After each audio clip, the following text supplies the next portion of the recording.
So in this problem, we have a train that is going a distance of s of t. So remember, s is position, and its position is in miles from the train station, and its time, it says, is in hours. So tell me how many hours ago the train left. We can tell you how many miles away it is.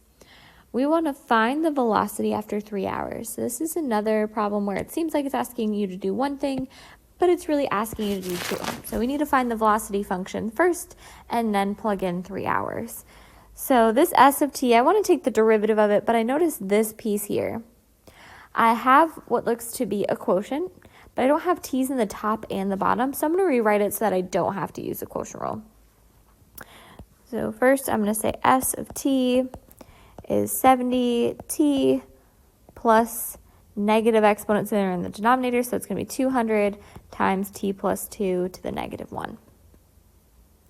So we're just rewriting to avoid using the quotient rule if we don't have to.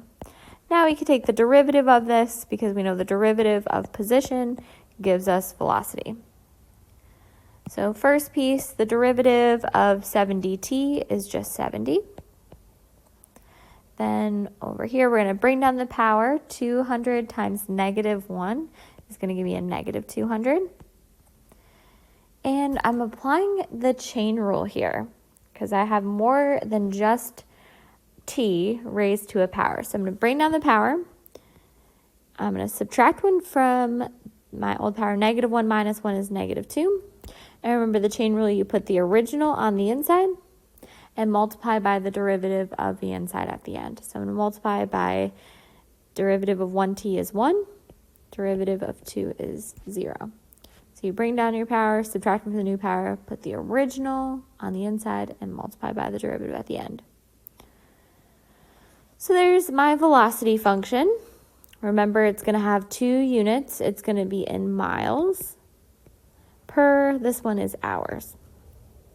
So it could be feet per second, but this one is miles per hour. And now I want to plug in v of 3. So I just grab my calculator. I'm going to do 70 minus 200 times 3 plus 2 to the negative 2. And then I could multiply by 1 at the end if I want to, but that doesn't change anything. For v of 3, I get 62 miles per hour.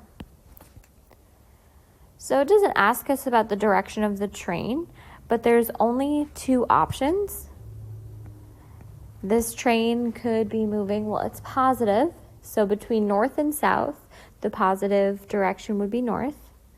This could be moving north at 62 miles per hour.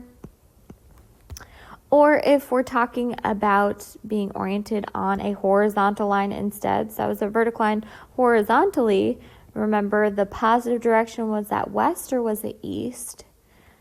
East coast is the positive decision, so this would be moving east at 62 miles per hour. And I know the direction is narrowed down between these two things because, again, it was a positive number. If we had a negative number, it must have been going down south, or if it was moving east to west type train, it would be moving out towards the west. But there is one on WebAssign that just asks you to find this number by taking the derivative of something, and it doesn't ask you about their direction, just trying to prepare you to think ahead about what these answers possibly could mean direction-wise as well.